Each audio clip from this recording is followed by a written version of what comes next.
Vamos então começar agora, a partir desse vídeo, a discussão seguindo a ordem dos capítulos. Vamos começar então pelo capítulo 1, pelo primeiro capítulo, que o Russell chama de aparência e realidade. Tá? O título já é muito sugestivo, já está te dando uma indicação de por onde a coisa vai. Tá? Ele começa o capítulo, começa a primeira frase do livro, na verdade: será que existe algum tipo de conhecimento que é tão bem fundamentado, né, que não possamos levantar nenhum tipo de dúvida racional, tá? De tal forma que possa ser chamado de conhecimento absolutamente seguro, né? Um pequeno parênteses: a noção de conhecimento mais clássica, a noção de conhecimento por exemplo, que emerge da investigação de Descartes nas meditações metafísicas, é aquele tipo de crença sobre os quais nós não podemos ter nenhum tipo de dúvida racional. Tá? É claro que existem dúvidas que são irracionais. Tá? Por exemplo, um matemático amigo meu provou um resultado, só que eu não gosto, eu não quero que ele fique mais famoso que eu estou com ciúme, então eu duvido que o resultado dele seja verdadeiro, mas a motivação aqui não é racional. Tá? Motivação racional seria, por exemplo, eu me preocupar com os passos da prova, será que o passo da prova seguiu uma estrutura correta, etc. Mas é claro que existem dúvidas que são irracionais, né? Mas essas estão fora do espectro aqui. Nós estamos perguntando se existe algum tipo de conhecimento sobre o qual não há nenhum tipo de dúvida racional, tá? Nenhum tipo de dúvida razoável, ou um conhecimento que é tão bem fundamentado que a gente pode chamar de conhecimento com certeza. Tá? Mais adiante nós vamos voltar a esse ponto, né? Vamos pular um pouquinho fora do Russell para falar da concepção clássica do conhecimento. Tá? Eu vou adiantando. Normalmente se considera, segundo a tradição filosófica, a partir de Platão, se considera que alguém conhece que alguma coisa, que P, né? Se, em primeiro lugar, a pessoa tem uma crença de que P, né? Conhecimento envolve crença; segundo, P é verdadeiro; e terceiro, o conhecimento de que P, ou a crença de que P é verdadeiro, a crença em algo verdadeiro, é uma crença bem fundamentada, é uma crença justificada, né? A pessoa é capaz de dar uma justificativa para aquela crença. Mais adiante nós vamos explorar um pouquinho mais essa concepção, mas ela está bailando aqui, ela está mais ou menos implícita na argumentação do Russell, né? Quer dizer, será que existem crenças, será que nós temos crenças que são tão bem fundamentadas que a gente pode, e são verdadeiras e são tão bem fundamentadas que a gente pode considerar como conhecimento de maneira absolutamente segura? Interrogação. Né? Então, a primeira coisa, quer dizer, antes de começar a fazer filosofia, antes de começar a fazer esse tipo de reflexão que o Russell vai estar fazendo, ou que o Descartes fez nas meditações, nas duas primeiras meditações, antes de começar a fazer isso, possivelmente aquilo que ocorre a você e a maioria das pessoas como crenças muito bem fundamentadas são as nossas crenças sobre os objetos que nos cercam. Tá? Eu não sei, por exemplo, quando vai acabar a pandemia, eu não sei qual vai ser o futuro político do Afeganistão, né? Dada a situação. Quer dizer, tem várias coisas que eu não sei, mas tem coisas que parecem que são muito claras, que eu sei muito, né? Mas abrir os olhos e ter uma série de crenças, eu tenho uma série de crenças sobre os objetos que me cercam. Né? Então eu abro o olho, eu acho que tem um computador na minha frente, eu acho que ele tem uma certa cor, eu acho que ele tem uma certa textura, porque eu toco o computador, né?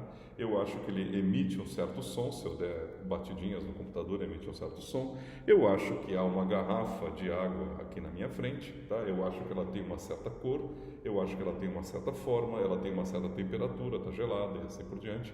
Tá? Se eu bater, emite um certo som. Então parece que são, digamos assim, as coisas que me são dadas mais imediatamente e das quais eu posso estar mais seguro. Tá certo? Bom, exatamente o que o Russell vai tentar mostrar, vai tentar argumentar ao longo desse capítulo, que você não deveria estar seguro dessas informações que você tem, tá? A respeito dos objetos físicos. Ou melhor, essas informações que nós temos a respeito dos objetos físicos não nos dizem muito sobre a real natureza desses objetos físicos. Tá? Mas como? Como é que pode ser assim? exatamente, é a tarefa da argumentação do Russell ao longo desse capítulo. Quando nós dizemos informação sobre os objetos físicos, informação sobre esse objeto, são propriedades que esse objeto tem, só que todas as propriedades que eu consigo atribuir a esse objeto, ou que eu acho que ele tem, são propriedades que eu estou recebendo através dos órgãos do sentido. Eu estou sentindo uma certa temperatura, eu estou sentindo com o órgão da audição um certo som, eu passando a mão, eu estou sentindo uma textura lisa, quando eu passo a mão aqui, olhando, possivelmente o órgão que mais nos dá informação, algumas pessoas acham isso, o órgão que nos dá uma maior quantidade de informação é o órgão visual, porque através da visão eu estou enxergando uma certa cor. Alguém vai dizer que é transparente, bom, mas alguma cor tem aqui, tá? Eu estou enxergando uma certa forma, eu estou enxergando certas nuances de luz, À medida que eu movo um objeto, tem certas nuances de luz, tá? Então, a informação que eu tenho sobre esse objeto físico aqui, ou sobre qualquer dos objetos físicos que me cercam, que estão aqui no meu ambiente, são informações que eu recebo através dos órgãos do sentido. Então, eu sou tentado a dizer que essa garrafa tem uma cor e que eu sei qual é a cor dessa garrafa. Transparente é aquilo que não tem cor, mas vamos convencionar que isso aqui é uma certa cor, tá? É uma cor, sei lá, brilhante, algo assim. No caso do Russell, ele está fazendo a reflexão com a mesa que está na frente dele. Tá? Ele está dizendo, eu olho esta mesa e eu acho que ela tem, eu costumo dizer que ela tem uma certa cor, talvez marrom, talvez a maioria das mesas de filósofos britânicos era marrom, tá certo? Só que aí começa a reflexão do Russell. Será que ela é de fato marrom de maneira uniforme? Tá? Nós dizemos que a mesa é marrom, uma única cor, por uma certa preguiça conceitual. Porque ao observar a mesa, quer dizer, faça o exercício, observe uma mesa do lado de cima, você vai ver que tem várias nuances naquela cor. Tem pontos da mesa em que ela reflete luz, tem pontos da mesa em que ela absorve mais luz, portanto ela tende a ser mais escura, tem pontos da mesa que ela é marrom mais claro, tem pontos da mesa que ela é marrom mais escuro, ou seja, há uma diferença de nuances da cor marrom e em alguns momentos nem marrom é, tá? Aquelas porções da mesa que são mais brilhantes, elas nem, se você for observar estritamente o que você está percebendo, você não está mais percebendo a cor marrom. É que por um sentimento de praticidade e por uma certa preguiça conceitual, nós dizemos que a mesa é uniformemente marrom. Mas isso não é, estritamente falando, aquilo que nós estamos percebendo. Tá? Russell diz, isso para efeitos práticos, tá? Não para efeitos práticos, para a nossa vida prática, para lidar com a mesa, para vender a mesa, para comprar, para conversar com outras pessoas sobre a mesa, tá? Essas diferenças de cor sobre a superfície da mesa não importam, mas elas importam para um pintor, por exemplo. O pintor de quadro, o pintor que quer reproduzir exatamente aquilo que está sendo visto, tá? Preste atenção como eles pintam as cores dos objetos. Tá? Então, uma maçã vermelha, preste atenção, chegue na tela e olhe nas porções pequenas assim de uma maçã vermelha. Você vai ver que o pintor não está usando apenas a cor vermelha. O pintor está usando várias cores. Tá? Tem hora que é vermelho, tem hora que é amarelo, tem hora que é marrom, tem hora que as porções em que a maçã reflete a luz aquele efeito está sendo feito com a tinta branca, tá certo? Então, na verdade, aquilo que na realidade nós chamamos de uma maçã marrom, de uma maçã vermelha ou de uma mesa marrom, uniformemente marrom, quando você tentar transportar para uma tela, se você fizer um curso de pintura, como diz o Russell, você tem que desaprender a chamar aquilo pela cor que você chama e você tem que aprender a reproduzir aquilo que você exatamente está percebendo. E aquilo que você está percebendo exatamente não é uma cor uniforme, são várias cores, às vezes cores bem diferentes do vermelho ou do marrom. Mas o pintor está colocando ali amarelo, ora branco, naquelas porções em que a mesa está refletindo a luz. É isso que, estritamente falando, nós estamos percebendo. E, novamente, por uma certa preguiça conceitual ou por uma certa economia prática, nós dizemos que a mesa é uniformemente marrom. Façam esse exercício, preste atenção, puxa no Google alguma pintura clássica, alguma coisa interessante, né?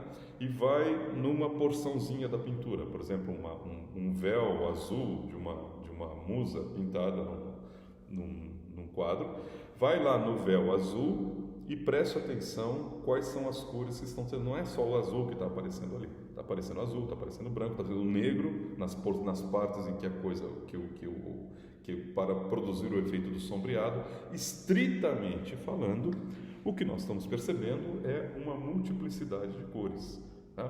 Então não existe uma cor associada a um objeto físico. Existe uma multiplicidade de cores associada ao objeto físico de acordo com a perspectiva que a gente olha, tá? Por um lado, isso ocorre. Por outro lado, a cor que nós estamos enxergando, olha só, hein? A cor que nós estamos enxergando é fundamentalmente dependente do tipo de luz que está incidindo sobre o objeto, tá? Nós falamos que a mesa é marrom, mas quando a mesa está exposta ao tipo de luz sob a qual nós costumamos enxergar os objetos, né? Que é a luz, ou seja, a luz do sol, ou a luz de lâmpadas, etc. Mas se nós variarmos o tipo de lâmpada que está iluminando o objeto, ou se o sol tivesse uma composição química diferente, portanto a luz do sol seria o produto de combustão de um outro tipo de substância, portanto seria diferente a luz do sol, aquilo que estaria refletindo na mesa seria uma cor completamente diferente, tá? Eu tenho certeza que todo mundo já foi a uma festinha de embalo que tem aquela luz negra, então as roupas das pessoas e as próprias pessoas têm uma cor completamente diferente na festa de embalo do que tem a luz do sol. Qual dessas duas cores é a cor real da roupa ou dos dentes ou da pessoa? Tá? Qual dessas duas cores é a cor real? Tá certo? O que o Russell está tentando te convencer é que não existe a cor real. Tá? O que existe é aquilo que o observador está percebendo dadas certas circunstâncias. Se você alterar a circunstância, você altera a cor que o observador está percebendo. Em última instância, também a cor que nós estamos percebendo depende da estrutura fisiológica do nosso aparelho ocular, tá? Se nós mudarmos a estrutura fisiológica do aparelho ocular, nós vamos começar a perceber outras cores, certo? Por exemplo, nós normalmente achamos que uma pessoa daltônica é uma pessoa que tem um certo defeito visual, tá? Mas por quê? Por que nós achamos isso? Por que é que ele tem um defeito visual e não somos nós que estamos enxergando cores diferentes onde não deveria ter cor, tá? Simplesmente a diferença é que os daltônicos são uma minoria, né? Uma minoria que tem uma estrutura perceptiva visual diferente da maioria, tá? Mas não significa que eles estão enxergando a cor errada e quem enxerga a cor certa somos nós, tá?